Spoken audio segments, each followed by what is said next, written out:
வணக்கம் பானு. சென்னையில் ஒரு மிகப்பெரிய மகளிர் சுய உதவி குழுவின் மூலமாக உணவு திருவிழாவானது தற்பொழுது நடைபெற்று வருகிறது. குறிப்பாக சென்னையிலேயே முதன் முறையாக மகளிர் சுய உதவி குழுவின் சார்பில் இந்த உணவு திருவிழாவானது தற்பொழுது நடைபெற்று வருகிறது.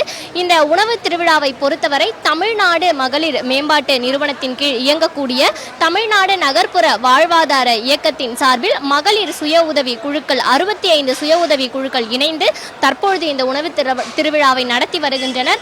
ஒவ்வொரு மாவட்டங்களிலுமே, குறிப்பாக தமிழகத்தில் இருக்கக்கூடிய ஒவ்வொரு மாவட்டங்களிலுமே என்ன மாதிரியான சிறப்புகள் இருக்கிறது, அந்த மாவட்டத்தின் சிறப்பு உணவு என்ன என்பதை பறைசாற்றக்கூடிய வகையில் ஒவ்வொரு சிறப்பு உணவுகள் இந்த உணவு திருவிழாவில் இடம்பெற்றிருக்கின்றன.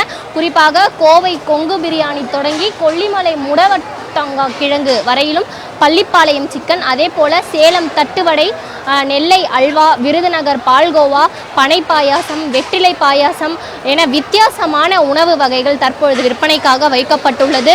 மேலும் சுட சுட உணவுகள் மட்டுமின்றி ஆயத்த உணவுகளாக இருக்கக்கூடிய பால்கோவா உள்ளிட்டவையும் வழங்கப்படுகிறது. மேலும் 520 ஆயத்த உணவுகள் FSSAI தரசான்றுகளுடனான உணவுகளும் இந்த உணவு திருவிழாவில் இடம்பெற்றிருக்கிறது. குறிப்பாக இந்த உணவு திருவிழாவை பொறுத்தவரையில் சென்னையில் இருக்கக்கூடிய மக்கள், பெரும்பான்மையான மக்கள் விரும்பி சாப்பிடுவது, சென்னை மட்டுமில்ல பல்வேறு மாவட்டங்களில் இருக்கக்கூடிய மக்கள் விரும்பி சாப்பிடுவது பிரியாணி என்ற உணவை தான் விரும்பி சாப்பிடுவர். ஆனால் இந்த உணவு திருவிழாவை பொறுத்தவரையில் பிரியாணியிலேயே பல வகையான பிரியாணிகள் இடம்பெற்றிருக்கிறது. அது மட்டும் இல்லாமல் சைவ உணவுகளும் அதிக அளவில் இடம்பெற்றிருக்கின்றன. குறிப்பாக தட்டுவடை, அதே போல களி உள்ளிட்ட பாரம்பரிய உணவுகளும் இந்த உணவு திருவிழாவில் இடம்பெற்றிருக்கின்றன. தற்பொழுது இந்த உணவு திருவிழாவில் இருக்கக்கூடிய ஒருவர் நம்முடன் இணைந்திருக்கிறார். அவரிடம் கேட்கலாம். அக்கா, நீங்கள் எந்த மாவட்டம்? உங்கள் மாவட்டத்தில் என்ன மாதிரியான ஸ்பெஷலான உணவுகள் இங்கே இடம்பெற்று? நாங்கள் நீலகிரி மாவட்டத்திலேருந்து வரோம். என் பேர் கோமலா, ஓம் சக்தி எஸ்ஏஜிலேருந்து வரேன். எங்கள் ஊரில் பாரம்பரிய உணவுன்னா அந்த என்ன சொல்கிறது, சாமை ரைஸ், சாமையில் சாப்பாடு செஞ்சுருக்கோம், சாமை களி. அதே மாதிரி இப்போ லைவில் கொடுத்துட்ருக்கோம் போலி வெரைட்டி போலி, கேரட்டு, எங்கள் ஊரில் நாங்கள் விளையிற கேரட்டு, அந்த கேரட் எடுத்துகிட்டு வந்து கேரட் போலி கொடுத்துட்ருக்கோம், வேர்க்கடலை, தேங்காய் போலி, அப்புறம் நவதானிய சுண்டலுடைய உடைங்க அதை பண்ணிகிட்ருக்கோம் நாங்கள். அதெல்லாம் ஸ்பெஷலான, நார்மலாக பருப்பு உடையெல்லாம் சாப்பிட்டுருப்பீங்க, அதனால் இப்போ நாங்கள் நவதானிய உடை கொடுத்துட்ருக்கோம். கிட்ட வந்து எந்த அளவுக்கு இந்த உணவுகள் கிட்ட வந்து வரவேற்பு இருக்கிறது? குறிப்பாக சென்னை வாசிகள் வந்து நிறைய பேர் வந்து வாங்குறாங்களா? எந்த அளவுக்கு வரவேற்பு பெற்றிருக்கு? இல்லை, ரொம்ப எங்கள் கிட்ட வந்து இது பண்ணும்போது இங்கே நீலகிரியில் வந்து செஞ்சிடறாங்கன்ட்டு விரும்பி எல்லாம் வந்து மக்கள் எல்லாம் விரும்பி சாப்பிட்றாங்க. டிஃப்ரெண்ட்டான உணவு இருக்குது பார்சலாக வாங்கிட்டு போகிறாங்க, வந்து விரும்பி எல்லாம் சாப்பிட்றாங்க.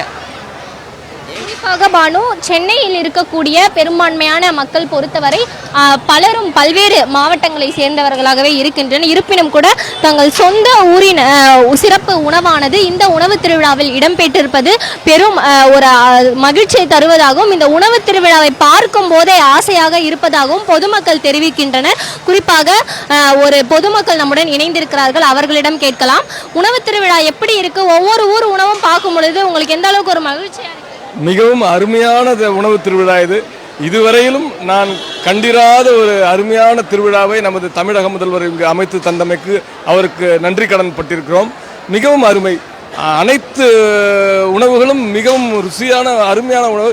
நமது பாரம்பரிய உணவுகள் நமக்கு இங்கு மட்டும்தான் கிடைக்கும் என்பதில் அச்சமில்லை.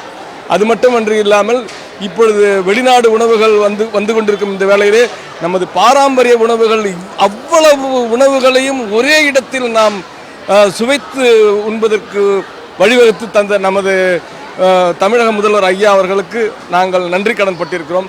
மிகவும் அருமை. உண்மையில் இது இந்த திருவிழாவை, இந்த உணவு திருவிழாவை வருடம் பொங்கல் திருநாட்களுக்கு முன்பு ஒரு மாதத்துக்கு முன்பு அமைத்தால், ஒரு மாத காலமாவது நீடித்தால் அனைவரும் ரசித்து ருசித்து இதை மிகவும் மிகைப்படுத்தி பேசுவார்கள். பாரம்பரிய உணவுகள்லாம் இந்த உணவு திருவிழாவில் இடம்பெற்றிருக்கு. எல்லா பாரம்பரிய உணவுகள் என்பது எல்லாருமே விரும்பி சாப்பிட்ற உணவுகளான பிரியாணி, மற்றபடி இந்த போலி, வாகை அரிசி, திணை அரிசி, அனைத்து உணவுகளும் மிகவும் அருமையிலும் அருமையான அருமை.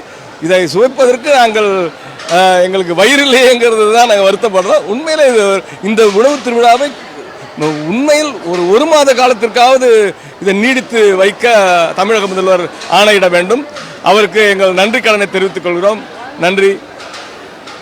குறிப்பாக பானு, இந்த உணவு திருவிழாவை பொறுத்தவரையில் 5 நாட்கள் மட்டுமே இந்த உணவு திருவிழாவானது நடைபெற இருக்கிறது. குறிப்பாக இன்னும் 4 நாட்கள் மட்டுமே இன்றிலிருந்து உணவு திருவிழாவானது நடைபெற இருக்கிறது.